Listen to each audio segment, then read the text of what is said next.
So, on one hand, you have a dynasty that is forming. On the other hand, you have a lot of very difficult questions that need to be answered after back-to-back Stanley Cup losses for the Edmonton Oilers. Let's talk about the series first of all. This was one where they got beaten up and they wore down, and eventually, I think the better team won this series. You stack up these two rosters, and aside from, the best and third best player in the world, it ain't close. It's not. It's just not.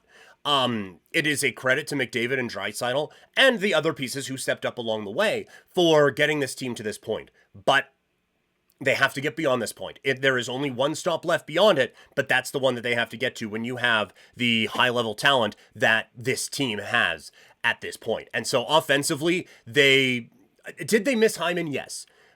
Was that the reason they lost? I don't think so, because Corey Perry did a pretty darn good Zach Hyman impression. And this team in 6 games ends up losing by 11 goals total, right? Like a 28-17, I believe, is what the final goal call was. So Corey Perry, maybe he is not Zach Hyman, but Hyman ain't making up 11 in this series over what Perry was doing, right? So I don't. And because you put Perry back on the fourth line, and you saw he wasn't as effective. I would say the top line wasn't as effective. I thought that was a mistake from Knobloch, trying to get something out of more lines than just a McDavid one and just a Draisaitl one. But offensively, these guys they couldn't figure out Bobrovsky.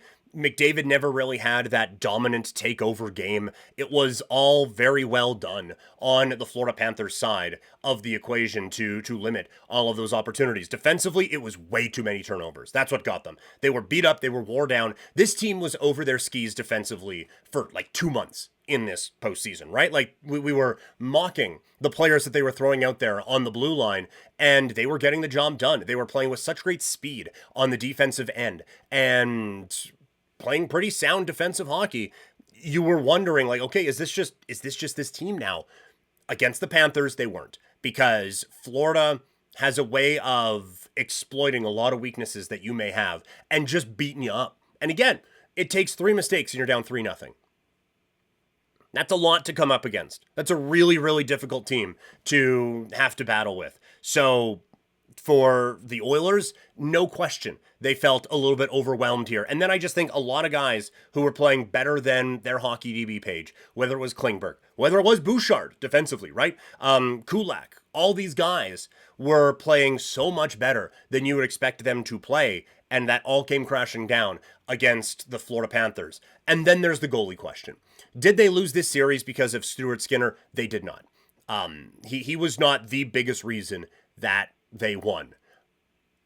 Or that they lost, sorry. But Bobrovsky wasn't the biggest reason the Panthers won either. But he was still so much better than Skinner was. And it is every mistake ends up in the back of your net. You don't want you don't need your goalie to have a save percentage of 1,000 on high danger chances, but could we get to 800? And Skinner was that in the first part, and then he wasn't as that series went along. This team has a lot of holes that they need to plug, but getting an upgrade in goal is now absolutely crucial to this team getting ultimately where they need to get to with McDavid and Draisaitl. Yes, the defense needs to improve. I'm not doubting that for a second. Yes, this team needs to get more scoring aside from the top 2 guys, but they need a goalie who can steal them a game or two. It's asking a lot of a team to win 16 games in the playoffs and have your goalie not steal you some. And maybe he did against the Stars, but they needed at least one in these, just while everything is going crazy and trying to get a little bit of momentum. Could you just not let the first one in at any point and see if we can do it? So was he the biggest problem? No, but he was not anywhere close to being part of the solution either. And right now, Edmonton is just looking for solutions. You can bring Couch Potato Diary with you wherever you go. Make sure you check out the podcast, as it is available on Spotify, also on Apple, or wherever you get your podcasts.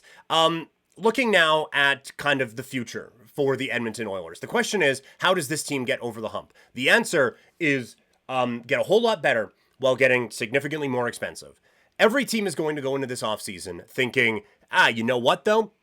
Cap's going up. Salary cap's going up. We're going to be golden, baby. we got this. I don't know if Edmonton can be relying on that necessarily because Bouchard, his extension is basically going to make up for a lot of the growth that they had in the salary cap anyway. So there goes that. And then also, Connor McDavid is going to get a significant raise in a year. That's going to take up a lot. So now, how do you find the depth pieces that you were having trouble finding anyway, improve the blue line that you haven't been able to improve, aside from one very good trade with Ekholm, in a really, really long time, and find any goalie who can make a stop in a Stanley Cup final, while having less resources to do that with? This is where the GMs earn their money. And Stan Bowman, I hate that he has another opportunity in the National Hockey League. It's not an easy one now because he has to find a way to live up to the expectations of Stanley Cup or bust with the best player on the earth right now and not a whole lot of money to work with.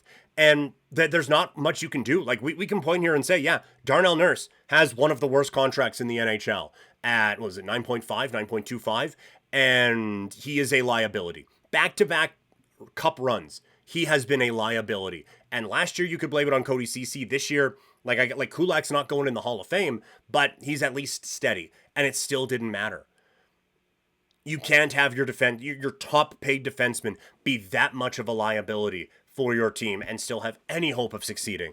And then you are overpaying guys like Arvidsson. Kane is getting wildly overpaid right now. You are going, if you want to get off of those players, you are going to have to attach draft picks to them, basically, if you are going to get them out of town. So it's going to be a lot of work for Edmonton to try to get over the hump. And then you have a giant question hanging over Connor McDavid.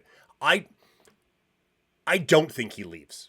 I think that Connor McDavid is going to be an Edmonton Oiler for life. I would be very surprised if it was the other way. But that is on the table now because we're going into year 10 with this guy. And for him to not have one Stanley Cup ring, while he is so much better than everyone else who plays in this league, is beyond comprehension. Like, you could sim his career a number of different times, and this, aside from catastrophic injury, this run would be like toward the bottom of what was possible with this player. It has been mismanagement the entire way along. And so now it really, the pressure is really on with what do they do with this particular hockey player, because he is still elite, but he is still ringless, and that's insane when you see him stand out at the Four Nations, when you see him stand out in last year's playoffs, and how even when it feels like he was down in this series, it's still like 7-8 points in the Stanley Cup final against one of the better defensive teams we have had in a really long time. They have a lot of work to do. I'm not going to do the will he demand a trade, because I don't think so. I do not think he will do that. The one question I have, and we can go into it a little bit more as this season goes on, or as the offseason goes on.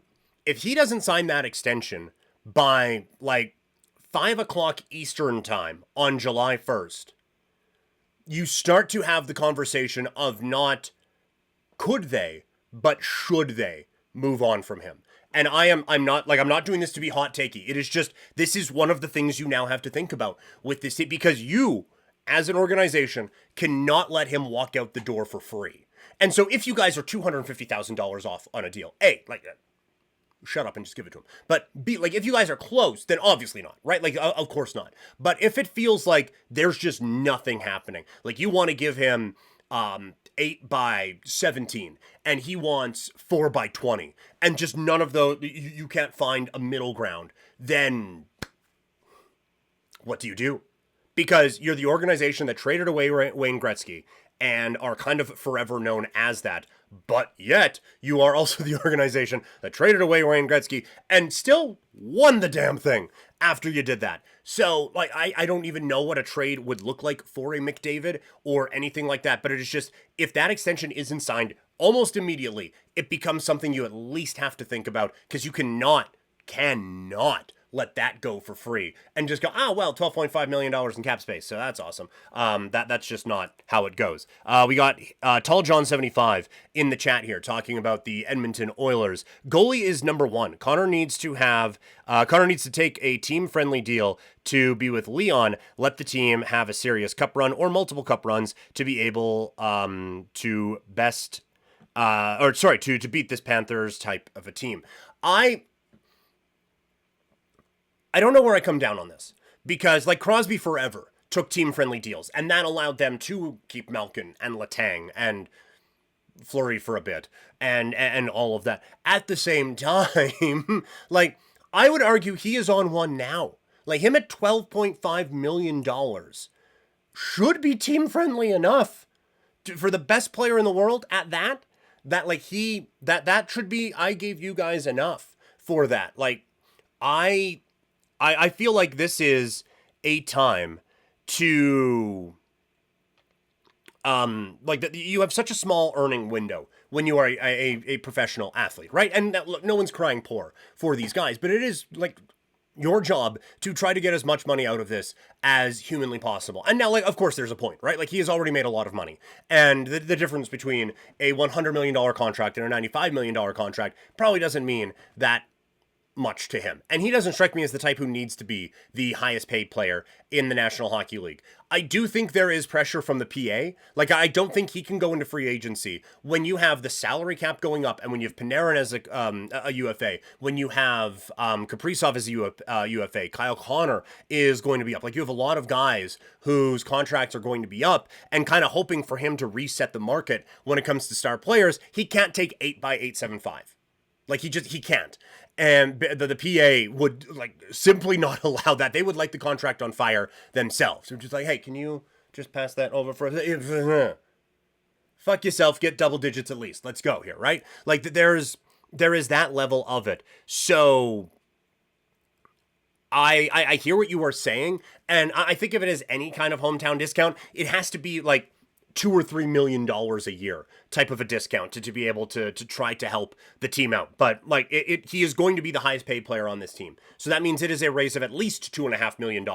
And I think it should probably be significantly more than that based off of this. But yeah, like I'm not going to hold it against him, I'll say, if he doesn't take a hometown discount or anything like that. Right. So it's an interesting kind of a next layer too. It's like, okay, how much do you want to win? Because you know that story is going to happen, right? There's enough people in Edmonton that if he signs 8 by 20, there's going to be people being like, well, he just killed the franchise. That this guy is so selfish, clearly doesn't want to win, just focusing on himself for trying to make the most money possible.